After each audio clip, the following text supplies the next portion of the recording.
Good evening, everyone. Thank you so much for taking a few minutes to spend some time with us.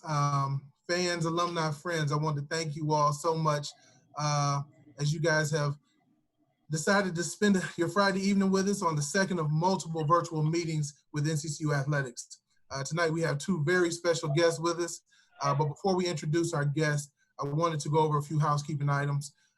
First and foremost, we will control the volume settings on our end, but if for any reason something takes place, we ask that you will remain muted through the presentation. Um, Next, if you have any further questions come up through the night, or you didn't get your questions that you submitted answered, please email athletics@nccu.edu. Several of you have asked questions directed toward administration and not necessarily specifically toward the basketball programs. And so I wanted to take 2 seconds and just address some of the questions that have come up that were pretty overwhelming. The first was, will there be a regular season or will the basketball season be altered this year?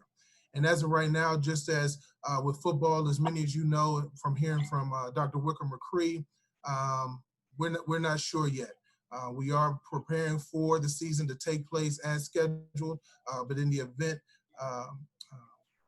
things go south regarding the pandemic, things may alter. But as of right now, we're expecting to tip off the season as scheduled. The next question that came in is, if fan attendance is permitted at the games, will we limit the number of attendees in the arena? And the answer is, as of right now, if we have fans, yes. Right now, we have to adhere to the social distancing order from the government, which is 6 feet of separation.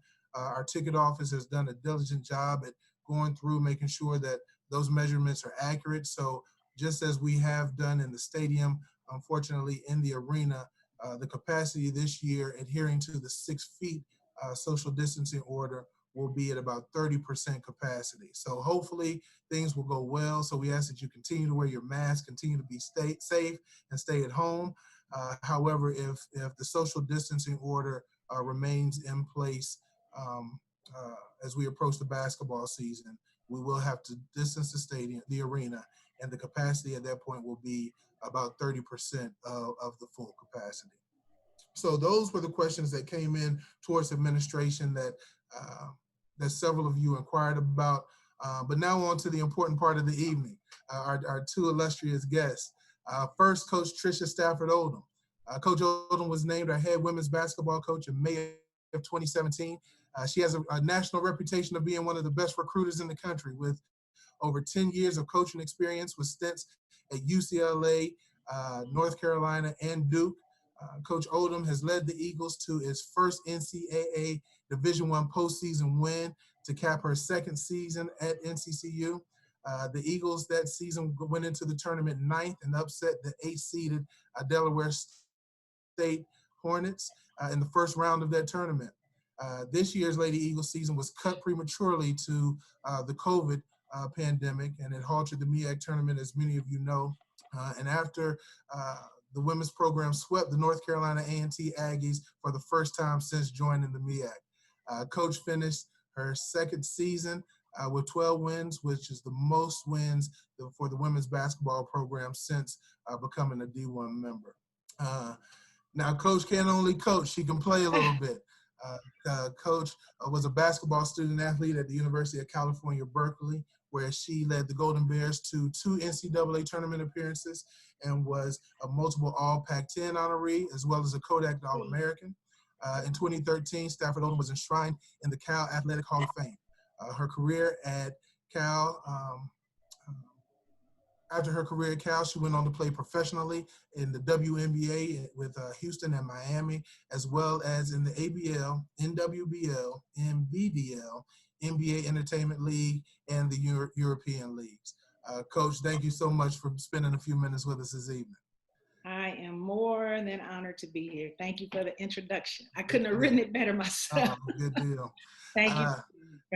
Next, we're on to NCCU's very own Coach Lavelle Moten. Coach Moten is the 17th head basketball coach at North Carolina Central and is arguably one of the greatest players in school history. As a student athlete at North Carolina Central, he holds the third all-time leading score record with over 1,700 points.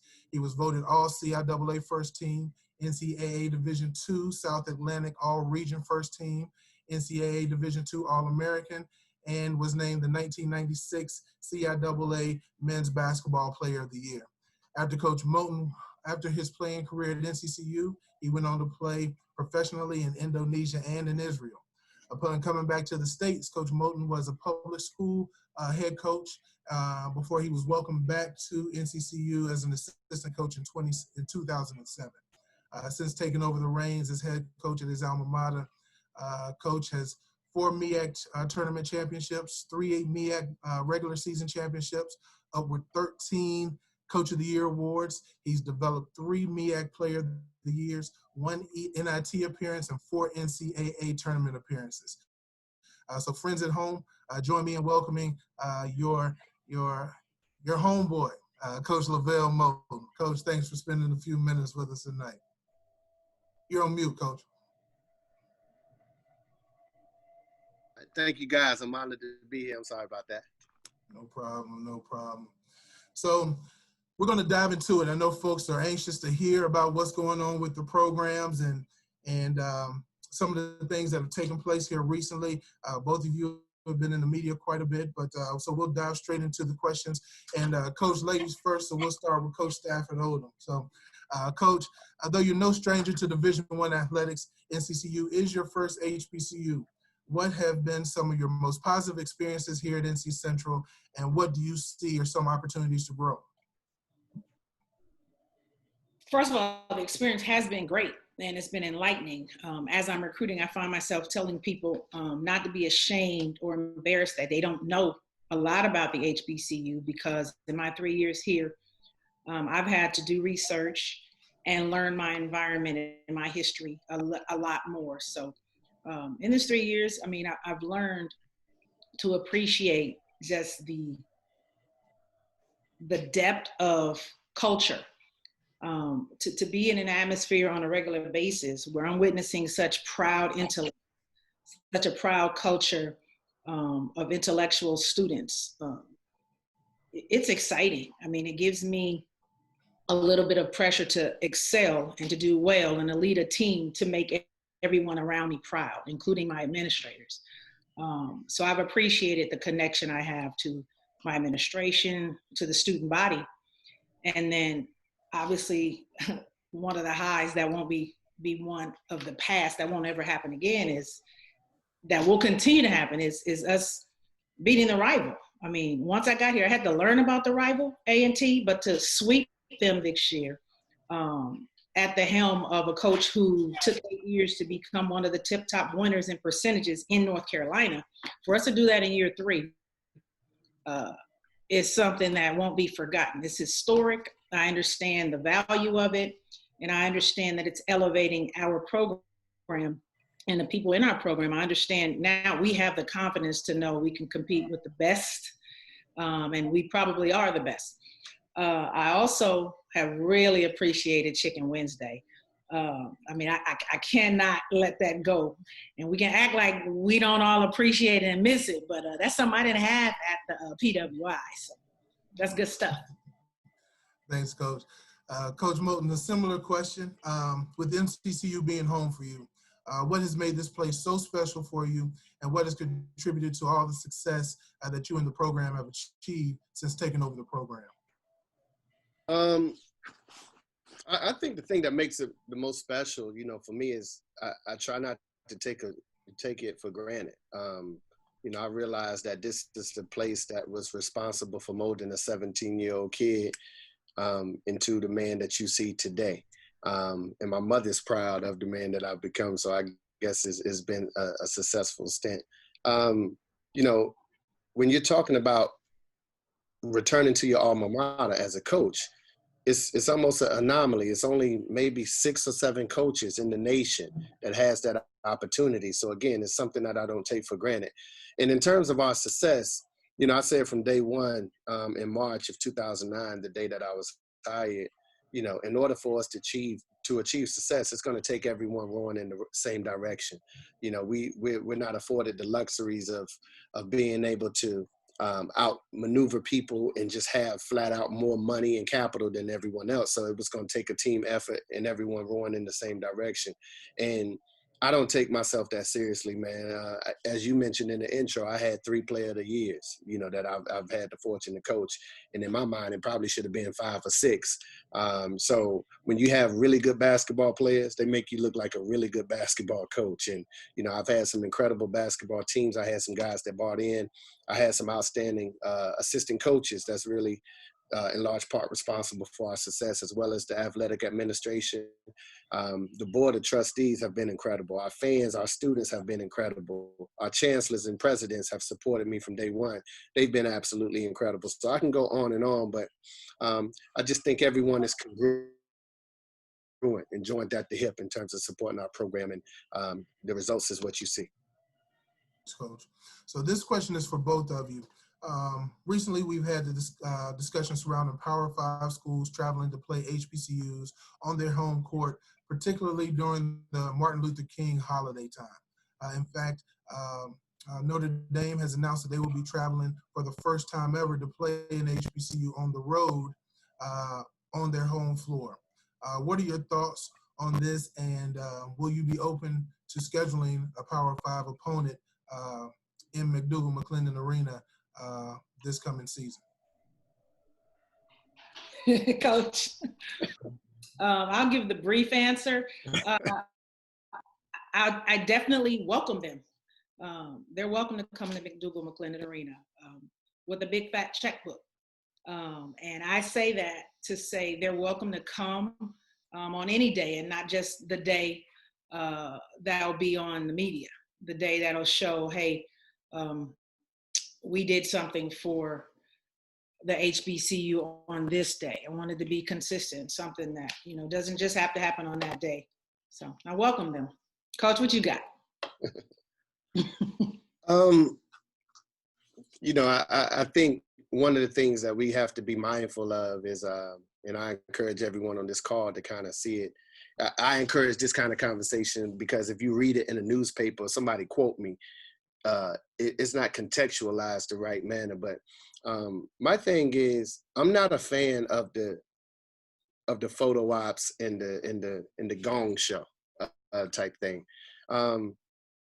Sometimes all of this is just a publicity stunt. And, you know, a lot of times they pick and choose, and of all days, they love Martin Luther King. They love cherry picking Martin Luther King quotes, doing things on Martin Luther King Day. But when he was alive, they killed him. So, like, I'm just not a fan of anyone trying to use me for their entertainment purposes to kind of check the box of the Black quota just to say we've done something for a Black college. When we play those games, you got to also understand those guys don't care about helping us, because if they cared and were so concerned about helping us, a lot of them been coaching for 30 years and they've never crossed that idea, that ran that idea across us. What they're really trying to do is get a win, right? In this day and age, everyone is rushing to get 20 wins because a lot of times that solidifies their NCAA tournament berth. And so I think they know it's really unfair for a Power 5 to play a MEAC school. And that is why money exchanges and checks are given to us when we go play those universities. So now they're trying to rid themselves and eliminate the culpability of them having to play us, but also come get some great PR and marketing behind it at our expense. So I'm not a fan unless they're gonna come. They can come to our gym, but bring that same check that they give us when we go to their gyms. If they're gonna do that, then I'm fine, but for free, no, it doesn't make sense fiscally for us.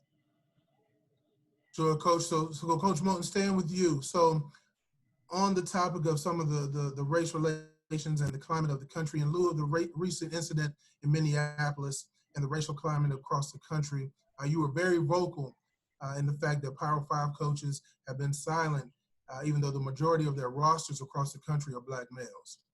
Since your comments, several coaches have come out publicly in support of Black lives and responded.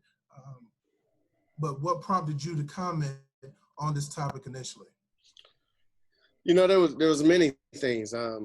Obviously, it got some legs, and You know, it was kind of like the perfect storm. It seemed like everyone in the world heard the comments. But the truth of the matter is, I've been saying that same thing for 10 years. You can look up any interview since I've been hired, and I've always said that. I don't take myself that seriously as a basketball coach, right? Look, we stand in the box and yell at some players to try to execute some plays, and you know, we don't shoot the ball, we don't defend it, we don't rebound it or anything. But one thing, I don't even consider myself a basketball coach. I consider myself a life coach, and I think that God just blessed me with the opportunity to use a basketball as a metaphor to teach life lessons. With that being said, it was really personal because for years this have continued, and this have been going on and on right before our eyes. And it seems like, you know, white people love our culture, but they don't love us. They love our music, they love our dances, they love all the cravings, they love our food, they'll do everything. But the moment someone is being killed on national television in broad daylight, it's complete silence. And I was a public school educator, and so I'm a historian. So I know that I knew God blessed me with the platform and a voice to be able to provoke some kind of change. So when I was saying it, I was more so challenging our coaches throughout the nation to show up for these kids the way we've asked these kids to show up for us. That's all to it. When we go on these vacations and they go on their yachts and their boats, these kids go back to some of those impoverished neighborhoods that they targeted and marginalized. And a lot of these coaches have a lot of power. They have a lot of voice, and they do have a platform, and they know that. That's why they get paid the money they get paid. That's why they have the commercials and voices that they do have. And my thing historically, you know, everyone loves Las Vegas the way it is now, but Las Vegas was one of the most segregated cities ever until Frank Sinatra said, listen, I know y'all love me performing here, but if y'all want me to continue to perform here, y'all got to bring my buddy over here, Sammy Davis Jr., and allow him to perform on the same stages and eat in the same restaurants as us. We all love the iconic picture of John Carlos and Tommy Smith in the '68 Olympics with their fists up, but what people don't understand was the guy that was on the podium with the silver medal was a guy by the name of Peter Norman from Australia, who was protesting with John Carlos and Tommy Smith as well. And he was protesting for human rights and serving as an advocate for them. And we all are kind of old enough to remember MTV when it was really music television. The reason it became music television was because of David Bowie. And they asked him one day, they said, look, you're a great artist, you have great videos. And he said, yeah, I'm a good artist and I got good videos, but there's a guy by the name of Michael Jackson that has incredible records and incredible videos, and you guys don't play him, and I think you should. And the rest, before you know it, they started playing Billie Jean all over the place, and the video landscape changed. And I say all of that because if Black people could have solved the issue of systemic racism by ourselves, we would have done that 400 years ago. But the truth of the matter is there's a certain ceiling when our voice is being heard that our voices arise to. In order to break that ceiling, we need the advocacy and the voices of other people who don't look like us. And, you know, when I said the statement, plenty of people came out with statements, and I'm just happy that it did what it did. And so now we need to continue to carry on with that momentum and provoke change. Absolutely. Thanks, Coach. So TSO, going to you, keeping in that same vein, we've seen a lot of student athletes across the country enter their name in the transfer portal because they feel as if there's some racial insensitivity shown within leadership and the culture on the campuses across the country. Most notably, there was a female basketball player who announced that she would be transferring from her institution because of those issues. Do you foresee more transfers, and what would you do, or what would be your ideas on attracting some of those student athletes to North Carolina Central? My ideas of attracting them don't change because that's who I've been. That's who I am. I'm a fan of the elite athlete. I've been that. I consider myself to have been an elite athlete. So I'll do the same here at North Carolina Central that I've done in the past at the predominantly white institutions. I present the greater good of where I am, the positives of North Carolina Central, the positives of playing for a former WNBA player, professional, who's surrounded myself by other professionals.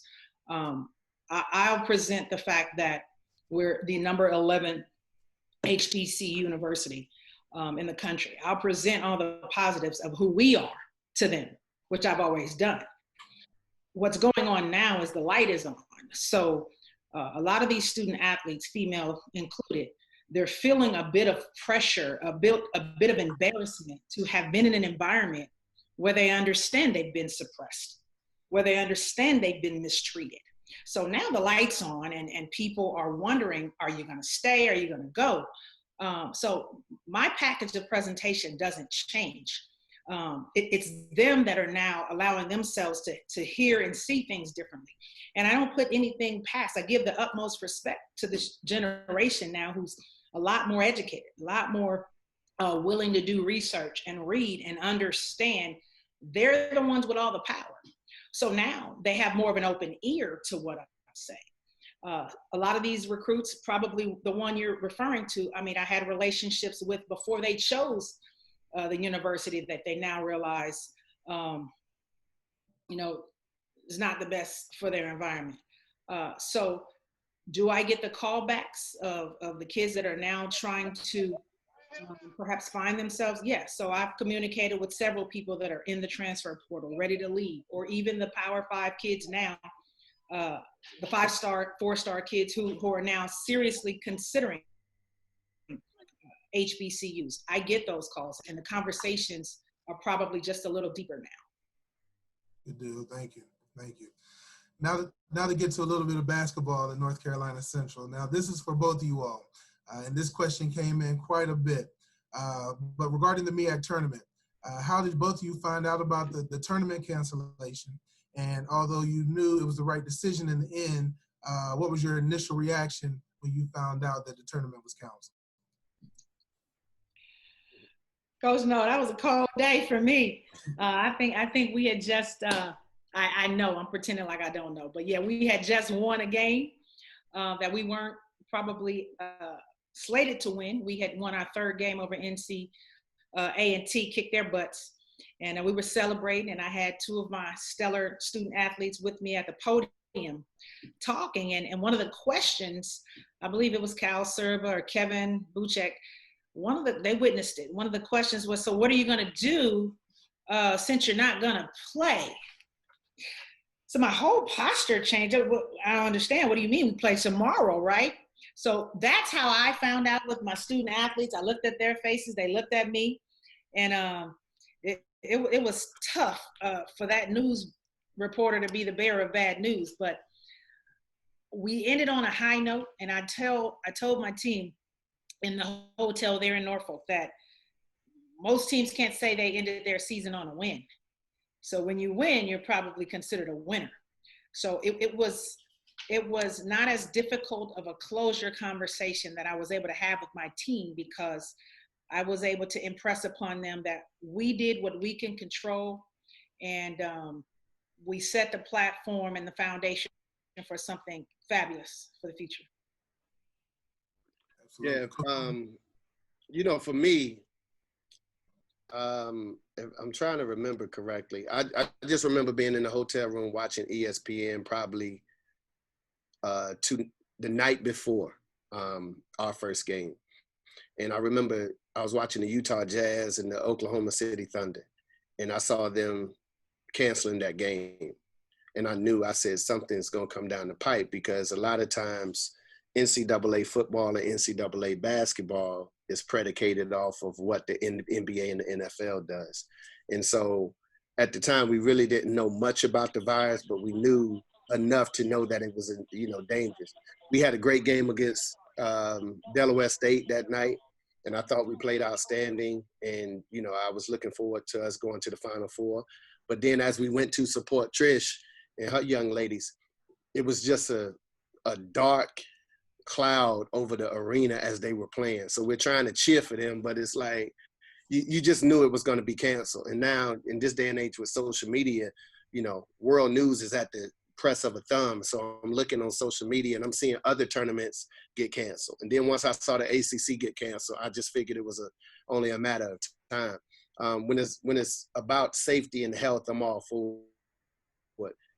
And our guys, they weren't disappointed. They probably were disappointed, but, it was a bit better for them because we had just won the regular season championship a week prior against A&T. And so at least we did get an opportunity to win a championship, before they shelved the season. So, Coach, staying in that space, one of the questions that came through about the championship. So, being that we won the regular season championship but didn't get to finish out the tournament, what did that mean? What's the status of the championship, quote unquote, status of the MEAC?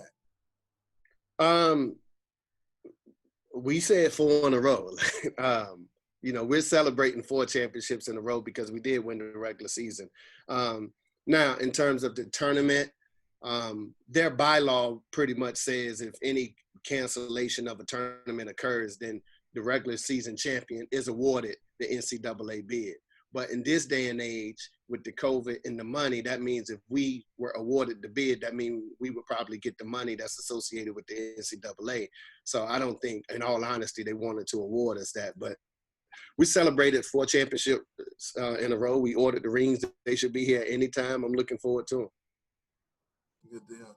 Good deal. So, Coach, with that team, unfortunately, a lot of seniors, their time was cut short, including the MEAC Player of the Year, Mr. Jabri Blunt.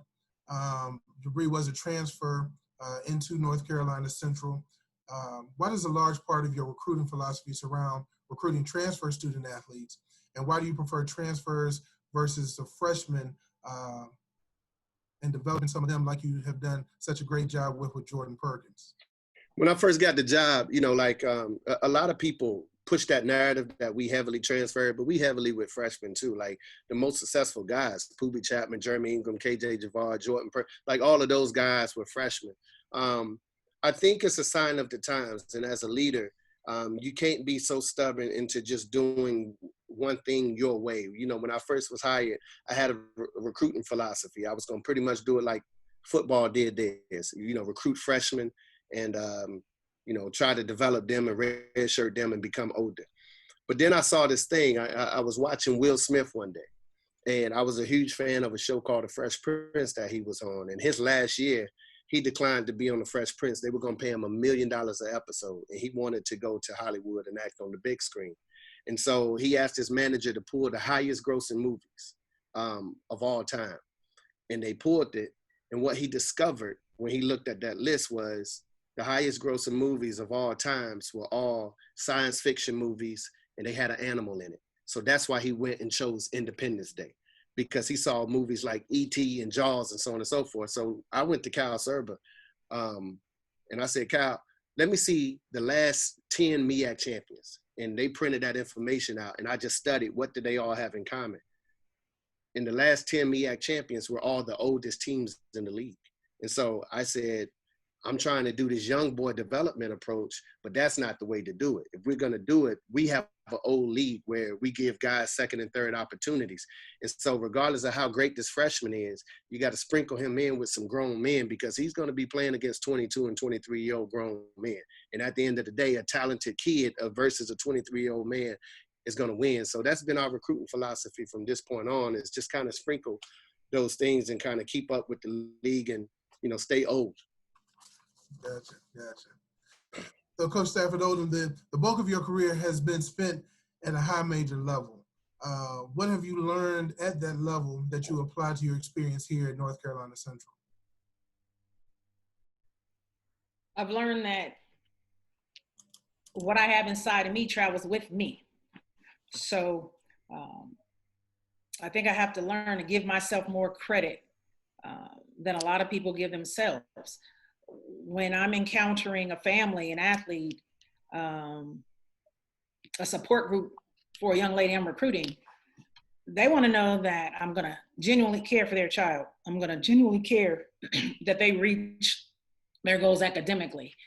And that if they have the desire to play basketball professionally after the fact, I'm going to help them pursue those goals. So what I do here is who I am, meaning I care, the transparency. I'm a fan of the players that I coach and teach and mentor, and I'm going to love them. So not too much of me has to change here. It's been carrying, and I'm toting who I am from place to place. And I think that's what's been most effective. That's what's kept top recruits and their families talking to me and and the references that I get of who I am, not necessarily how good of a coach I may be, but how great of a person I am. I mean, that matters. That can't be purchased. Sure, sure.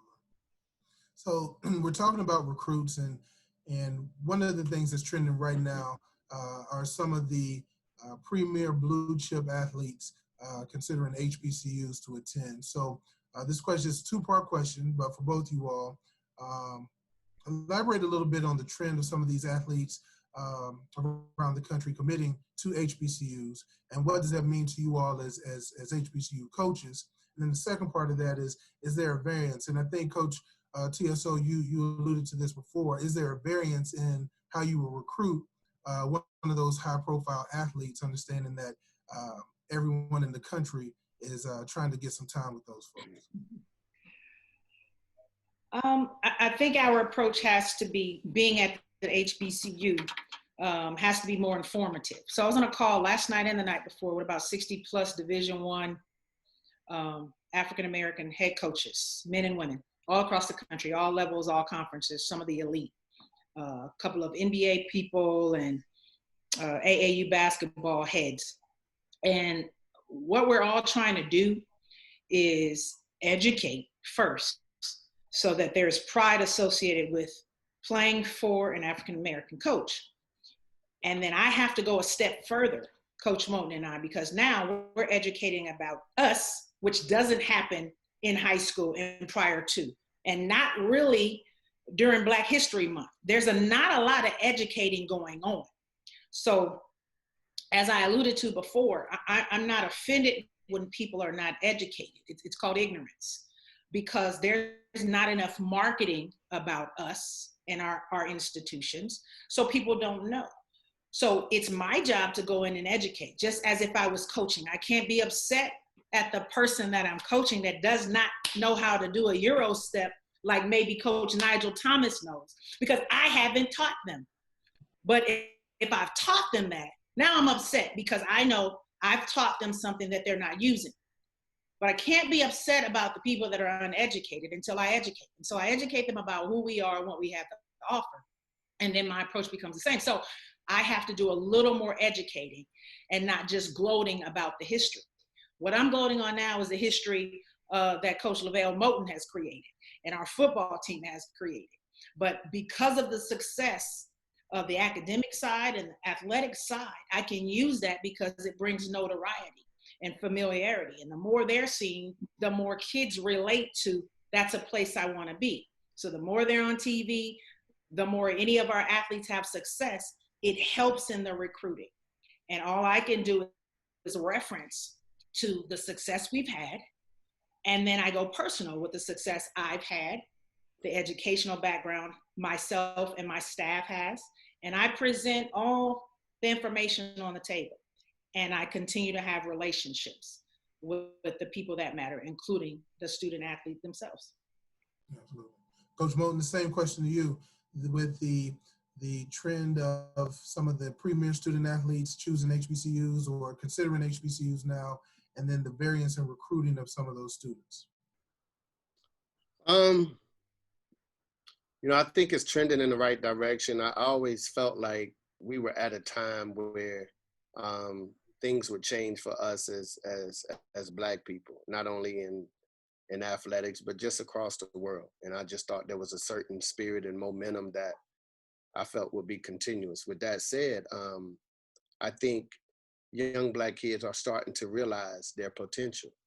And the crazy thing is everyone thinks it's foreign for these kids to attend the HBCU. That's the lack of history right there. And again, all of that starts within the public school education, because when you open up your history books, you only learn about 5 Black people when you're in 10th or 11th grade, right? And so what happens is we're not being taught our history, but we're expecting these young men to understand, and women to understand their history, you know, once they arrive. And I just think right now is the perfect time. It's almost the perfect storm for these kids to understand that regardless of what a coach tell you, you are the pro.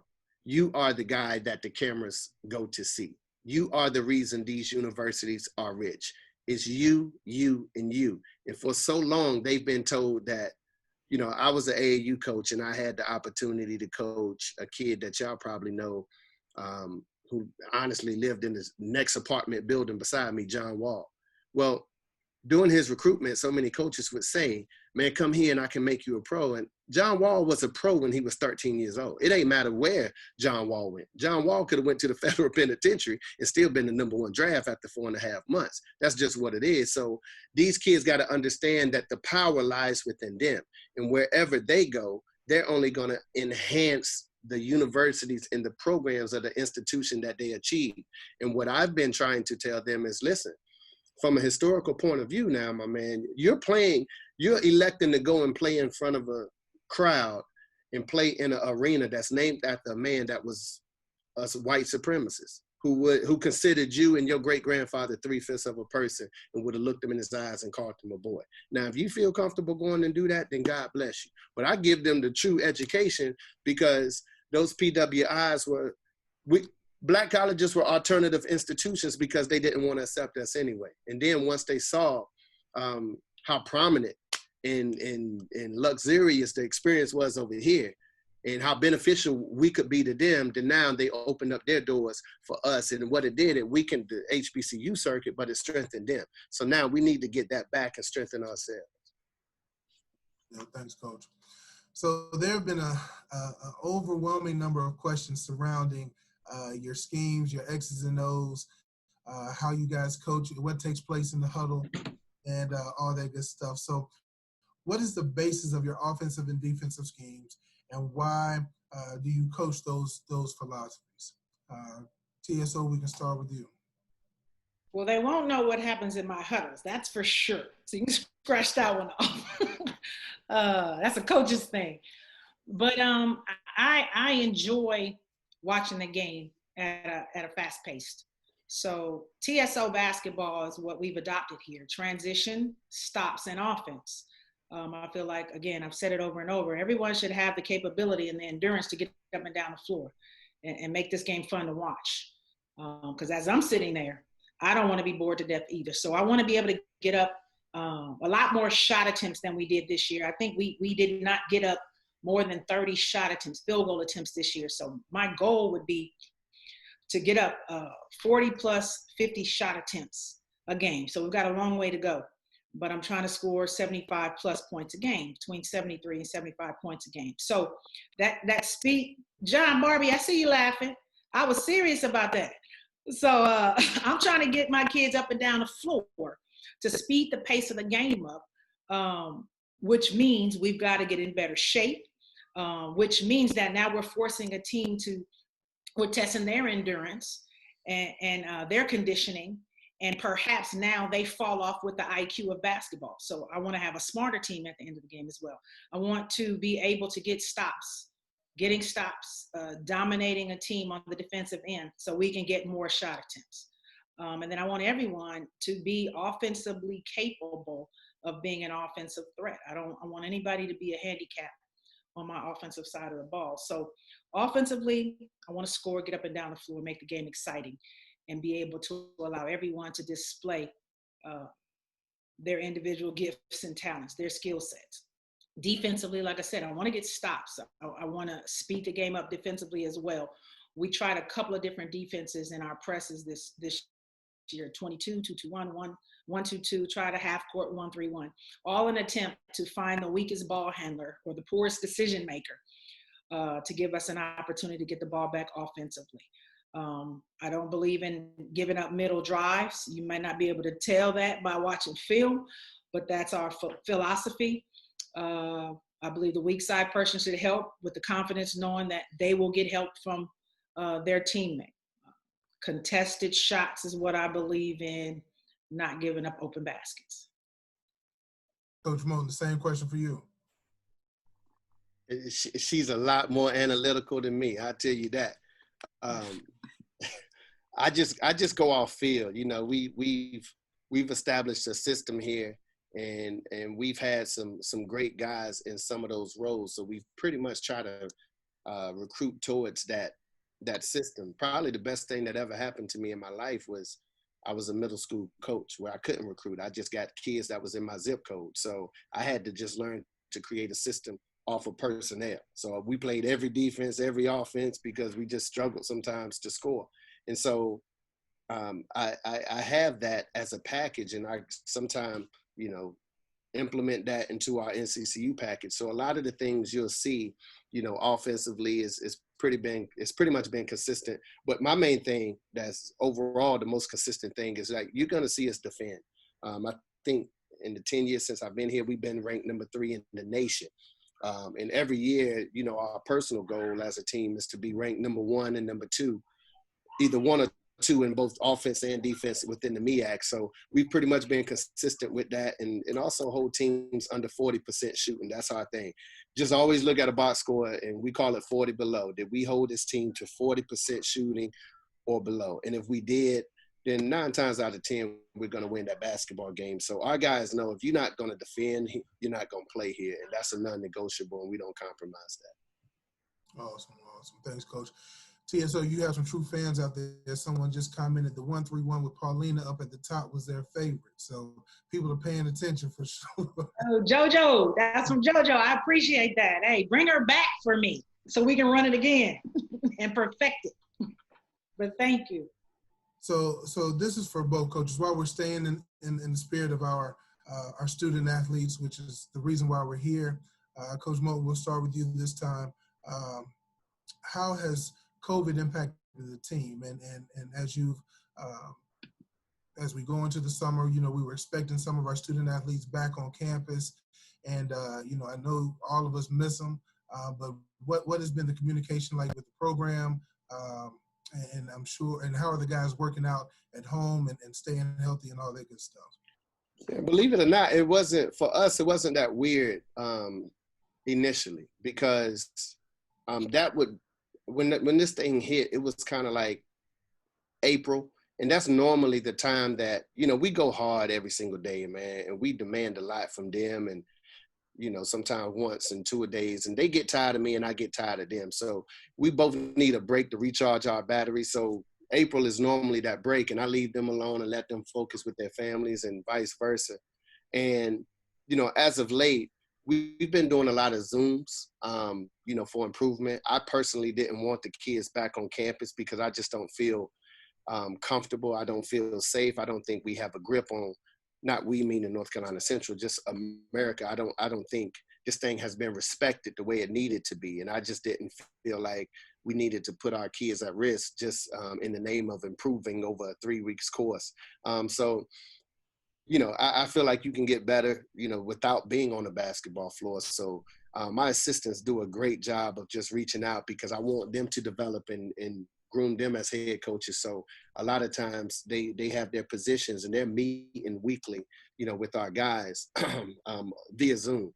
And they're going over some offenses and just watching some previous film and things of that nature to get their minds off of it, get their minds off of the COVID, but still understand we're trying to stick with the spirit of basketball in hopes of us coming back. When we're going to do that, we don't know, but, we have guys who's been in summer school and, it's been business as usual. We're calling and checking up on them and making sure they're attending that class and doing what they need to do online.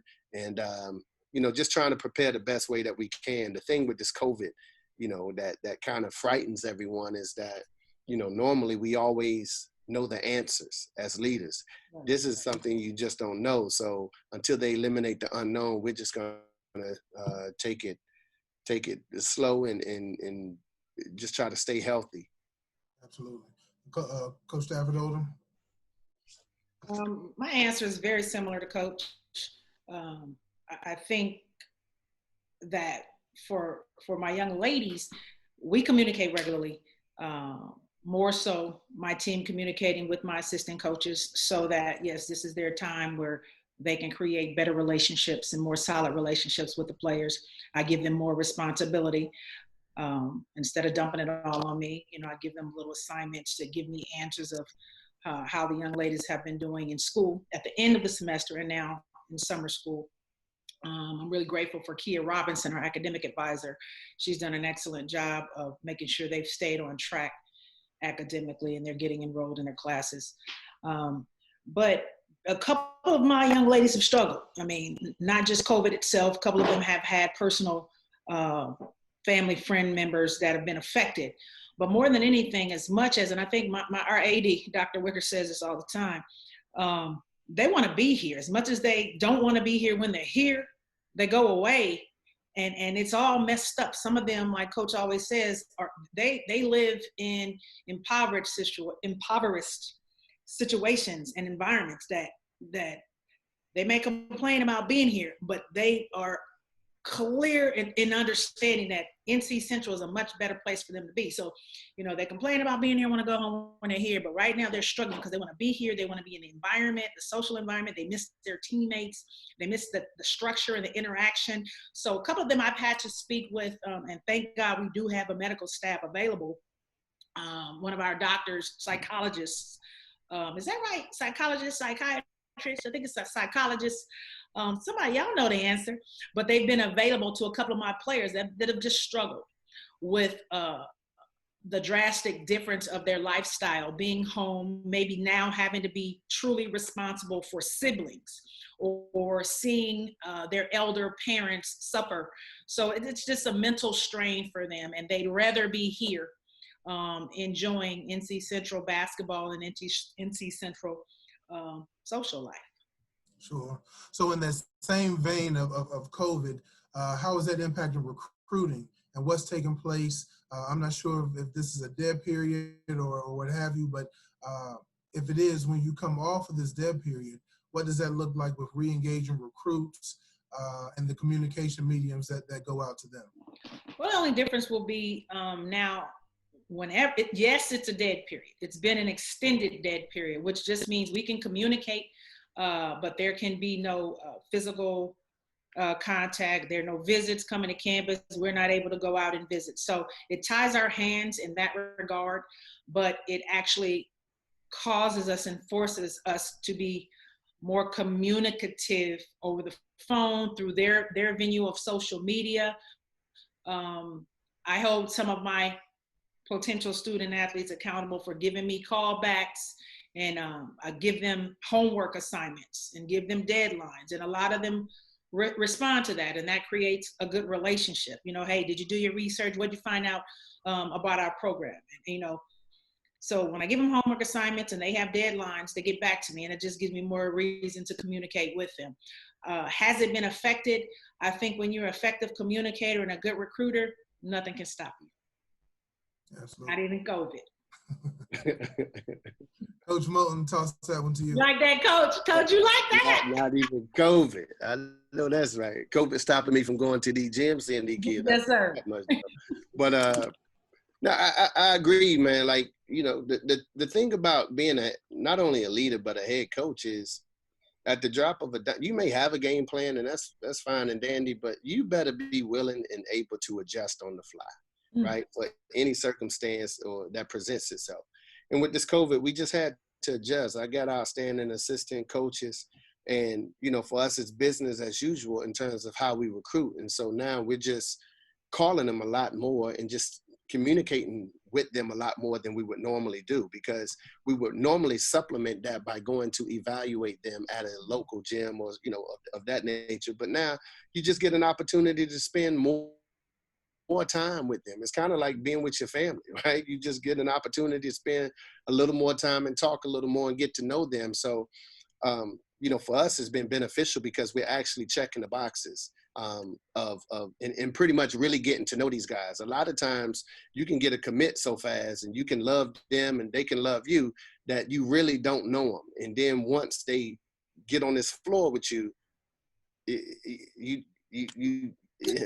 right? And so you got some issues because you ain't do your proper homework. Right? Because you fell in love with the profile picture or whatever. And so that's still a dangerous thing too. You got to be careful because they're all sending highlight tapes. And the thing about highlight tapes, nobody ever misses on a highlight tape.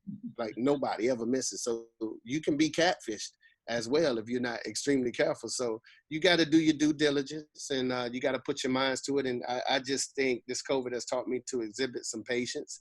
And so we're just looking forward to a new and improved method of recruiting right now. Sure. Thank you all for that. So Coach, this is for both you all, but Coach, we'll stay. Coach Moulton, we'll stay with you on this one to start off. Several alum have written to inquire as to, in addition to financial support, what can alumni and fans do to take our basketball programs to new heights? And from your seat, what are some of the top 5 things that your program would need to go to that next level? What was the first question? My ADD ain't gonna let me be great. Right. And I apologize for the lateness. I just want to get all the questions in. So, no, I got you. In addition to financial support, what can alumni and fans do to take our basketball programs to new heights? And from your seat, what are the top 5 things that could take our program to that new height? All right. First and foremost, I think the number one thing that our fan base can do is listen and be willing to adapt. The truth of the matter is, when we all become adults, we all become set in our ways, and we all think that none of us like change, right? None of us. But what I've discovered with being in Division I, regardless of our successes, you got to look at. I would encourage you. I want you to look at our program the way you look at technology now. Meaning, if you go buy an iPhone 10 today, and then next year, if you don't have an iPhone 11, then you're out of touch. And so that's how fast this program is evolving nowadays. These are different kids, right? It's just different. They have a sense of entitlement. They're all of that, right?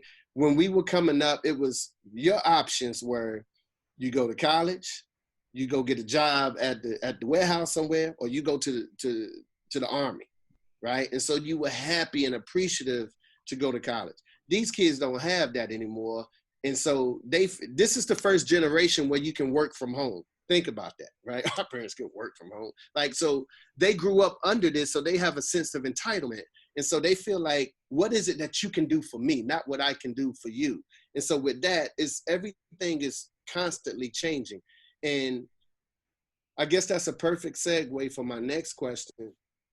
The support that we need, after, with this coming down the pipe, I guess the support that we really need is, we need you guys and to really show up for home games.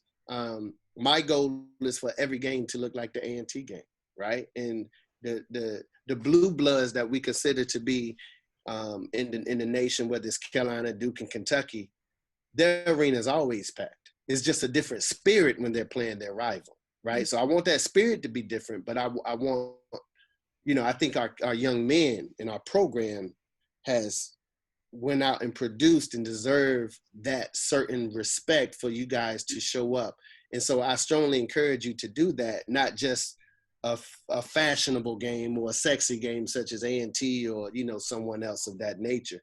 And then the last thing is, I don't know if I have 5 ways because they all fit under the umbrella of money, right? It's just what it is. Like this nation was founded off capitalism and money, and it's just going to be that way with our program. But now we need to navigate. We got to understand that despite our successes, it's really difficult because North Carolina Central is the only program in the nation that has 2 basketball goals. That's all we have is 2. When I was a middle school basketball coach, we had 8. So I could always have 2 breaks where kids were shooting free throws. But it's difficult for us to shoot free throws at practice because if each guy shot 10 free throws, that would take 45 minutes of practice time. So we need to look at it in the mindset of that. We probably need to start working on a practice facility. That's my goal, where we envision. We're talking about recruiting these high-level profile kids, right? And I can't mention them by name, and some of you have seen who we are directly associated with on the internet. And I can't confirm or deny those rumors, but I will tell you that, are we prepared if that young man comes to campus, right? Because you got to understand, if you're a top 10 recruit in the world, you're not coming to North Carolina Central for a law school program, for a nursing program, for communications. That's not your genius. Your genius is basketball. And so you want to spend more than just 2 hours of the allotted practice coaching time on your craft to perfect your craft, because you envision its success. And so if you come to North Carolina Central, you got to have complete access to a gym at all times and not be willing to share that gym with other sports. Like, you got to be able to get in. And that's what I mean. We have to be able to make the transition and adapt with these young men that we're encouraging to come here, because they're top basketball players in the nation. And at best, sometimes they'll be here maybe 5 months before they go to the NBA. So we got to look at it in the long term, where we get these kids, we give them the ultimate experience of their lifetime. And then they'll go to the NBA and make probably north of $150 million. And now they'll invest back into that program because it built them, because that's what they do at the other schools. So I know that's a long-winded answer, but. The same for you, TSO. That's a great answer. I mean, Coach, it's a great segue into our need is to have facilities that suffice for the people that these top caliber athletes are even coming out of high schools that have 3 and 4 gyms, which equate to about 6 to 12 basketball courts. Even at the junior college level, recruiting some junior college players, they're accustomed to being to spread out and be socially distanced within a gym and shoot at all types of baskets. They're not awarded and afforded those opportunities here. And trust me, that even for the female athlete, that's discouraging, because people are all about optics. I spent all this time trying to make sure you could see my hair and put on earrings and lipsticks, because it's all about optics. A lot of you guys gonna look at me and make decisions. I see y'all looking at me. So now the high caliber athlete comes into McDougal McClendon, and we don't really take them to Walker because it's not affiliated with athletics. All they get to see is the 2 baskets. So it's optics.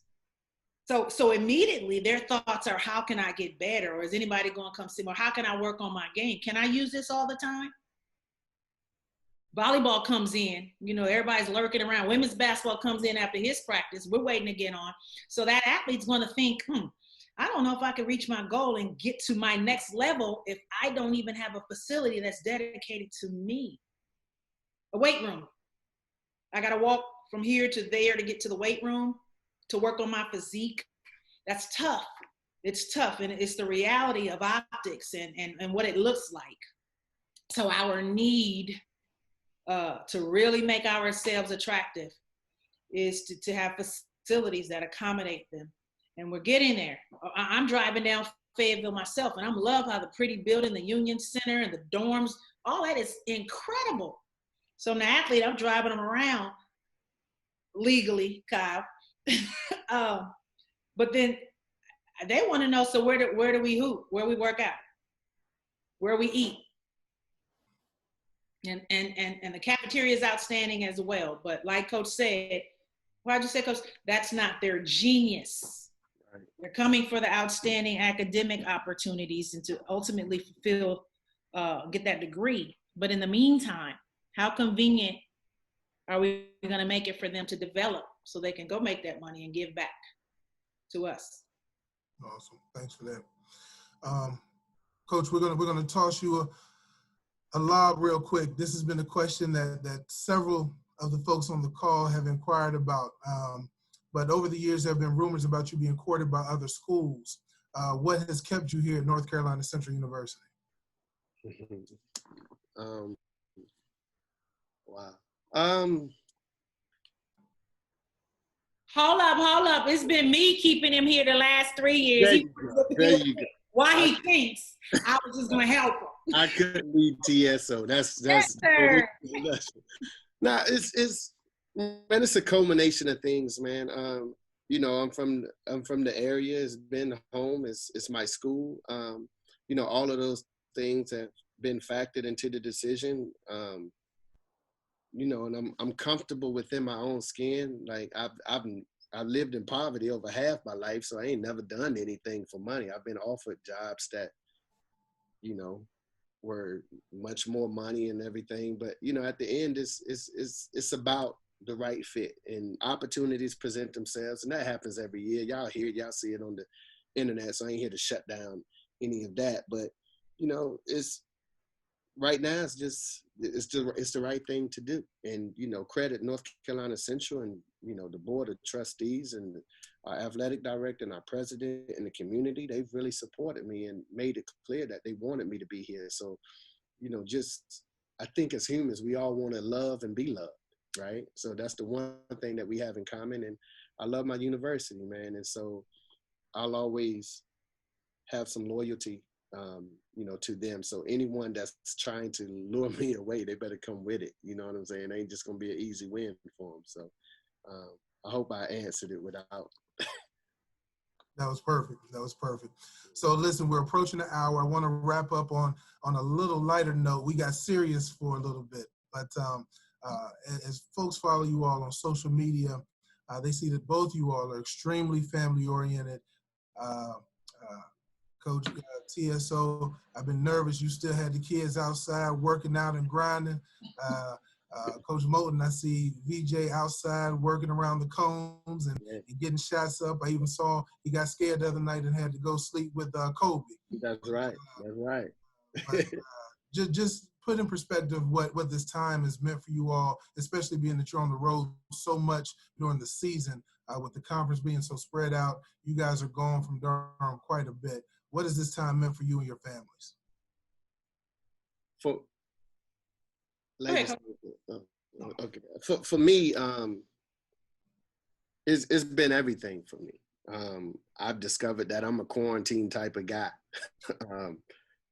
I grew up without a father, so I understand the importance of being there, and I understood what that did to me. Just avoid. And if I'm being completely honest with you, and I'm sure I probably speak for Trish too, we spend more time with other people's kids than we do our own. And so when you come back home, you try to buy your way because it's guilt. So come on, y'all, let's go get a toy. Let's go do this. Let's go do that. And I went and bought my children's shoes and all this. And at the end of the day, they don't care about that. Right. My son's favorite pair of shoes is the Walmart shoes that light up when you step. Like that's his pair. And so it just taught me like, all I want is time. So I spent an awful lot of time with him because he needs that. And I enjoy that. And I think the person that we're leaving out is my wife too. She's enjoying it. Like she was ready for it to be over. She was like, you need to go back to work. I'm kind of tired of you.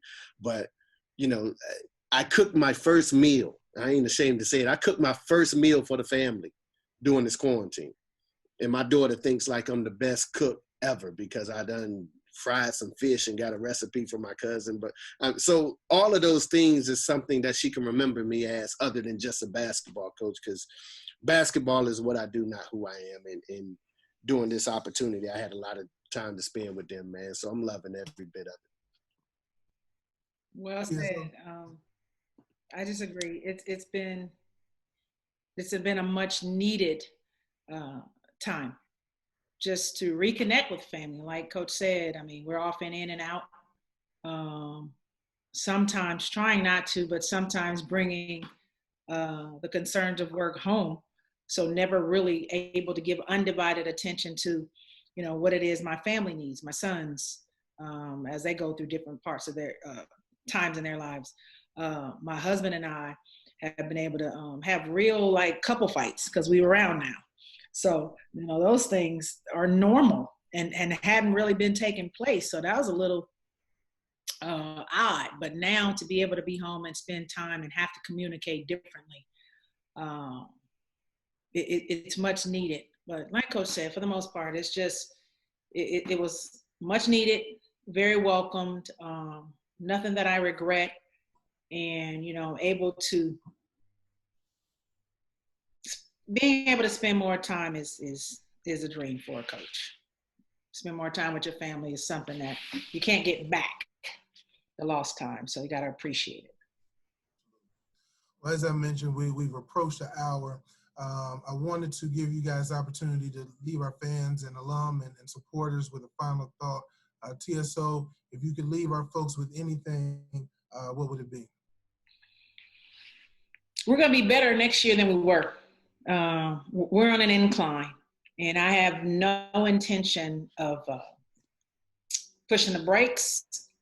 I have every intention of building on an Anissa Rivera, who was pretty much the hands down nominee for Rookie of the Year. She has statistics that competed with National Rookie of the Year. So alongside Anissa Rivera, you know, we've got some other players coming in, so it's going to be that much more exciting because we weren't able to finish what we felt we were going to accomplish. I mean, I've got young ladies coming back in very, very hungry and excited about the direction that we're going.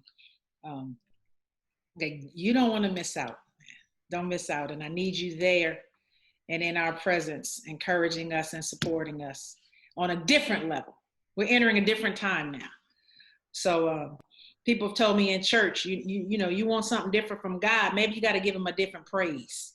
So you want something different from women's basketball, maybe you got to get a different type of support, an elevated type of support. We need you. Awesome. Coach Moulton? We returned everyone except for our player of the year, Jabri Blunt.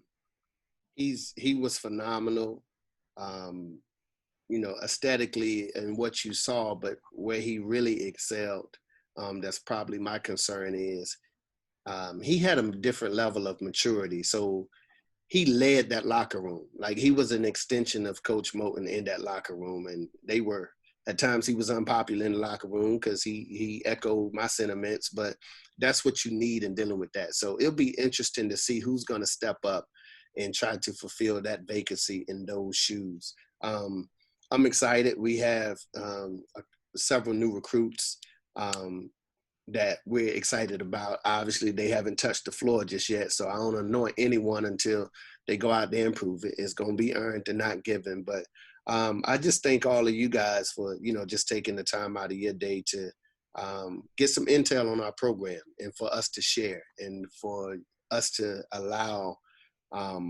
ourselves to grant some access to our program. And so where it's rare that we get a chance to talk where we're not being judged, right? So if I do it, I'd rather do it with a community and people that supported me since I was 17 who understands who I am, where I don't have to give this long drawn out explanation of what I meant and who I am and things of that nature. So this basketball program continues to need your support, and thank you so much. And we honored to represent you as best that we possibly can and put this university on the map and continue to be one of the premier mid-majors in the country. Absolutely.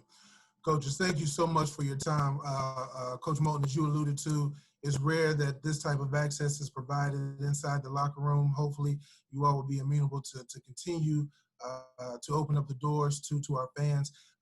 And just as important, the opportunity to appeal to our folks to know what's needed in your programs from their support.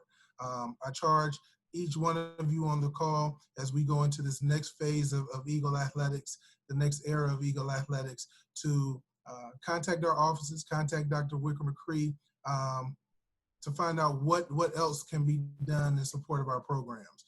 As these folks are going out hustling every day to ensure that their existing student athletes are getting a premier academic and student athlete experience, they're also out recruiting the next champions for North Carolina Central University.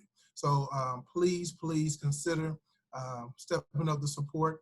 We certainly appreciate all that's going on. As the coaches alluded to, we're going into a time to where we need to elevate the support. And so please reach out to us, Dr. Wicker McCree. We love to talk about how we can get to the next era, the next phase of Eagle Athletics. So thank you so much for the time, everyone. Continue to be safe, continue to stay home, wear your mask, and we definitely look forward to seeing you on campus when we're able to go outside and play again. So take care and be blessed.